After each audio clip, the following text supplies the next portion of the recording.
Our top story first, a fresh political slugfest has erupted in Karnataka over Bengaluru's waste management contracts. The BJP in the opposition has alleged that a massive 39,000 crore rupees scam is taking place in the city's integrated solid waste management tender process. And this with the party accusing the Congress government of turning garbage management into a hub of large-scale corruption. Karnataka's leader of the opposition, R. Ashoka, has demanded a comprehensive probe into the tendering process of waste disposal contracts, claiming irregularities in the awarding of these tenders, even alleging that the deal could involve kickbacks running into thousands of crores of rupees. The allegations come amid growing public concern over Bengaluru's mounting garbage problem and the deteriorating waste managed infrastructure in the city. Now, the topic of waste disposal in Bengaluru has been a rather contentious one, with Chief Minister D.K. Shivkumar even admitting a few months ago, when he was Deputy Chief Minister, that he had no control over the garbage mafia that seemingly ruled the roost when it comes to having a say in waste disposal across Bengaluru. Let's listen in to what the BJP's R. Ashoka had to say.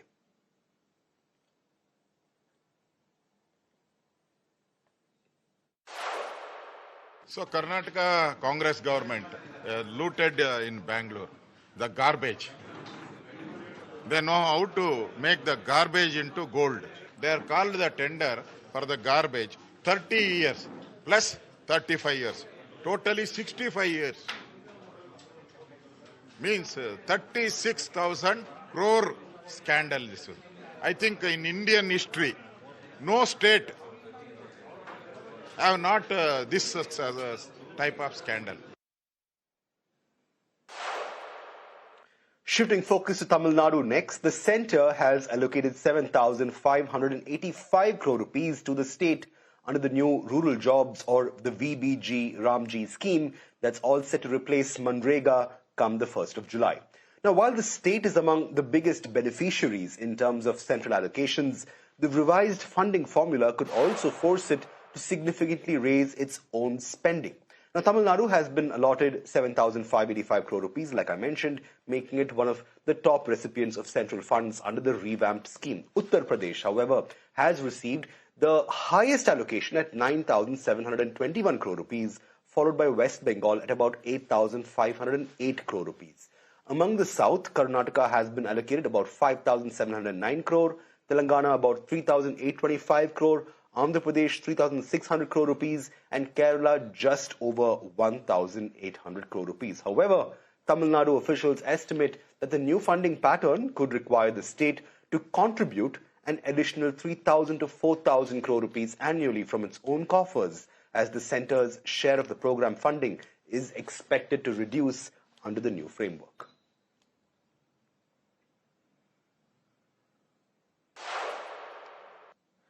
And while we're on the topic of central allocations, the government has cleared another big-ticket infrastructure project for Andhra Pradesh's new capital city, Amaravati. The Union Cabinet has approved a 1,234 crore rupee housing project for central government employees in Amaravati. It will see the construction of a 17-acre general pool residential accommodation campus with around 1,504 housing units spread across 11 residential towers, along with parking and other civic amenities. Fully funded by the centre, the project is being seen as another boost to Amaravati's development as the administrative capital of Andhra Pradesh. It's also expected to generate substantial employment during the construction phase, even as that city begins taking form and shape bit by bit as Andhra's new capital city. It hasn't even been a year since Vietnamese EV maker Vinfast launched its manufacturing facility in Tamil Nadu's Tuticorin district, and the company is already planning a major expansion of the plant. Vinfast, we're told, is looking to invest an additional 7,000 crore rupees to diversify production beyond electric cars. According to reports, Vinfast is drawing up plans to manufacture electric scooters and electric buses at the facility in question. Now, this will happen alongside EVs, and more significantly, the proposed expansion itself will take the company's total investment commitment in Tamil Nadu to well over 23,000 crore rupees, thereby further strengthening the state's position as a key hub for electric mobility manufacturing across the country.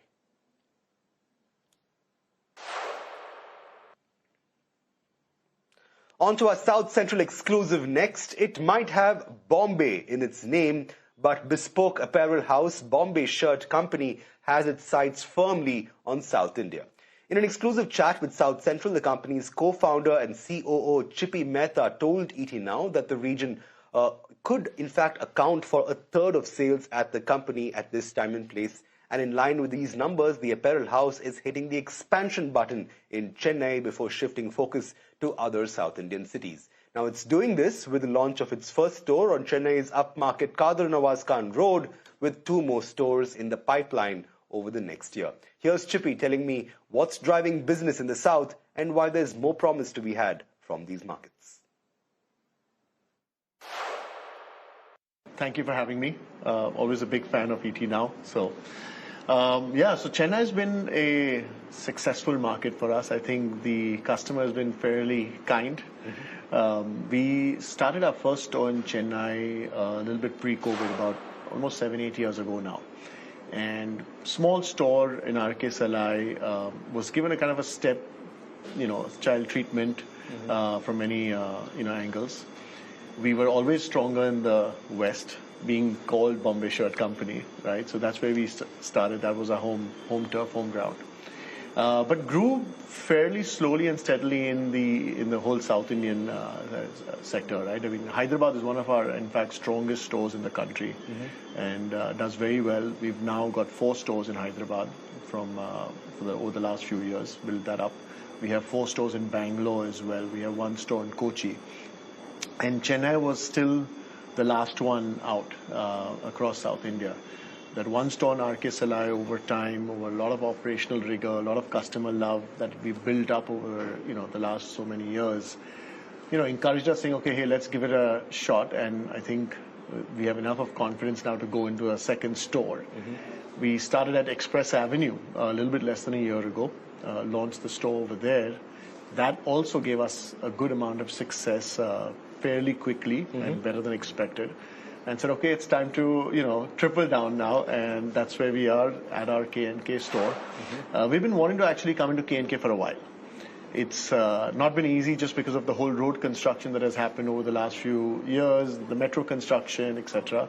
Of course, metro is still underway, but the road is now cleared up. So we've been looking for a place over here for quite a long time. Right. Finally came across this spot. Me and my partner came and visited and said, okay, hey, this is it right here, right now, let's sign. And yeah, this is where we are. We're just about opening, looking forward to it. So the South has now, as you correctly said, become 1/3 of our business. No particular reason. I think we're fairly well distributed now between the Northwest and South. We are in about 12 cities now in India, and also growing internationally. Right. But Chennai has become a focus. Again, there is the customer love. There's a large loyal base that we have built up over the last few years. And taking this into a store number 4, 5, and 6 is something that we do have on the cards. Right. As I was mentioning to you earlier, we've got areas like Adyar, Ananagar, Velachery and stuff that we do see a lot of traction also in the online space. Right. It's typically how we open the stores. That's how we decide where we want to be. We start tracking customers based on their PIN codes. And it allows us to be a little bit more confident, saying, okay, there's a certain catchment that we have, demand generation, right, and gives us the confidence to kind of, set up base over here. Right. We'll in fact talk about that journey from digital to brick and mortar in just a bit. But let's quickly focus on your pipeline, Chippy. So, store number 4, 5, 6, you said it could well be in the offing. So where does that place you in terms of your store count in South India goes? How many stores in the offing, and what is the expansion blueprint looking like in these 3 big markets, Bengaluru, Hyderabad and Chennai? So Chennai is going to be our next, let's say, focus in terms of the South to grow. But across the country, we are at 35, as you just said. We should be at about 45 by the end of the year and 50 by the end of the financial year. Okay. That's our plan. That's my commitment to my customers and my investors. Yeah, and within that, I think Chennai would hopefully go from 3 all the way to 5 and 6. Right. And do you expect this contribution from your south markets to remain at about 1/3? Do you see that going higher? I don't think we look at it, from a region perspective. We look at it more from a city perspective and catchment perspective. Right. We do not want any sense of an artificial, growth. As we see our every store succeed, is what gives us the confidence to, build the next one and the next one and the next one. Right. So I don't think we have a, let's say, region-wise plan. It does very clearly depend on how well we keep doing. Right. And, even as you chart out this expansion itself, and like you rightly said, Chennai remains at the focus of what you do. What are product categories like in terms of their performance in the South itself? And I ask you this largely because, like you said, from being a West-dominant player to see a lot of traction come from these parts, how are buying patterns and consumption patterns changing when it comes to these geographies, Chennai included, versus the other parts? Interesting. I'll answer this in two parts, right? We've got Bombay Shirt Company known for its custom-made shirts. Right? That's where the funnel opens up. That's where customers come in. That's the entry point. That's the word of mouth that brings a new customer in. But from the time that we've started the company 12 years ago to where we are today, we've really evolved into the whole men's wardrobe. So from custom-made shirts, having then built denims, chinos, dress pants, suits, blazers, shackets like what I'm wearing. And now going into even like casual wear, which is knits, ready-made shirts, washed chinos, and stuff like that. But to answer your question in the second part, which is how does it work in Chennai and the South? Two interesting, I would say, let's say, facts that we've seen, or the trends that we've seen. Our famous shirt is the white shirt. Everybody comes to us for a white shirt, right? There's the doctors, the lawyers, who we don't necessarily actually advertise to, but they still come to us for the classic white shirt. We have about 20 different variants of the white shirt, from wrinkle-free to casual, versions of it with a, washed-down look. I think that has always been our bread and butter, and especially in Chennai, where I think the classic half-sleeve white shirt, straight bottom, side slit, with or without pocket, is something that always does well over here. Right. But I think as the customers evolve, as trends evolve, we've got a lot more to that. Right? We've got a casual, washed-out, soft, flowy linen shirt that does very well over here as well, of course, because of the weather too, right? I would say between formals and casuals, I think formals does a little bit better for us in the South.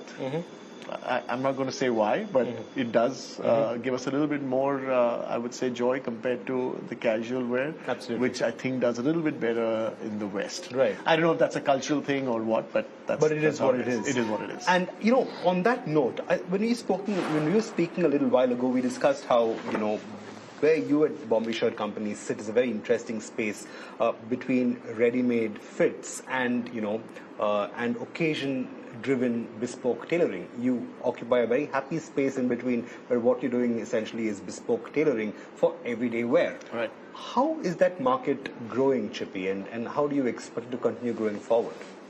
So I think the demand is just is out there. I think what has happened is that nobody's really been able to cater to it in a scaled fashion, right. in an organized, structured, and scaled fashion, and that's where we come in. We've kind of got a fairly well blended sense of category now, where apart from custom-made shirts, we have the ready-made shirts as well. And within customization itself, the whole personalized way, the process that we offer our customers, because it's not just fits, it's also designs and styles. You get to choose your collars, your cuffs, your pockets.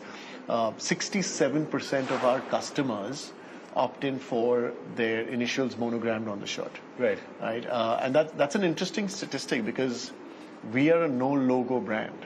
Right, you don't see our logo anywhere, and very often people ask me saying, how would people know that if you're wearing a Bombay shirt, right? And I think one of the things that always stood out is that if you have your initials monogram, then it must probably be a Bombay Shirt Company shirt. Right? And I think same way in the in the bottom wear as well. You've got washed chinos as well as formal chinos. You've got custom made pants as well as ready to wear pants. So see, the demand has always been there. I think allowing a customer to have the confidence to go through the process. It's a fairly cognitive process, right? Of coming in, going through thousands of swatches, designing yourself. We typically have a very high intent customer, who's not just coming in to browse and explore. They've somehow, somewhere heard good things about us from their friends, colleagues, parents, kids, etc. Our customer typically is 30 plus, 25, 30 plus. We don't cater to the college going kid, right? These customers typically are not looking for just product, they're also looking for service. Right. And they need to feel welcome, they need to feel comfortable. And not everybody wants to wear a tight, slim-fitted, well-fitted, if you want to call it, shirt. Sometimes they want it a little bit loose, flowy, and relaxed, and in some way to hide some of the not so athletic parts of you, right? So and I completely empathize and relate, given the fact that our summers are probably all year round. So loose fits, no doubt, are the way to go. I have to ask you though, even as we speak about fashion, I think D2C fashion is pretty much the flavor of the season. Most brands are moving the D2C route. And this comes on the back of a lot of online-first brands also expanding in terms of brick-and-mortar physical stores itself. Is there a formula working for you, even as the omni-channel approach to sales continues to remain as relevant as ever? Is this something that you continue doing, opening stores? And is that a winning formula that's working for you? So, we've gone through an interesting journey. Started as an online brand. Exactly. We were the first custom-made online brand in India. Took that to the offline space, over time. Had to go back to the online space because of COVID. Right? COVID forced everybody to, go down that road. But came back very clearly and confidently into the offline space to where we are today at 35 stores. I think the offline, world allows our customer to really get a sense of who we are. Leaving aside the whole experience, it's about being able to touch and feel the fabrics, go through the whole process of the, the fit, getting the fit right. Making yourself feel comfortable and confident, which is what we want a customer to be. So, I think for what we offer, in terms of product as well as service, growing the offline in the offline space is a non-negotiable. Coming to omni-channel, now that's an interesting, kind of, let's say, trend that is happening. I wouldn't call it a short-term trend. It's just the way the world is moving, because all of us, including you and me, now have started to shop offline as well as online, right? Now, there's some brands that you specifically want to be, and go into this, store yourself. There's some brands that you're like absolutely comfortable in terms of consumer behavior, as we see that just, I'm going to go online, download the app, and buy what I need to buy.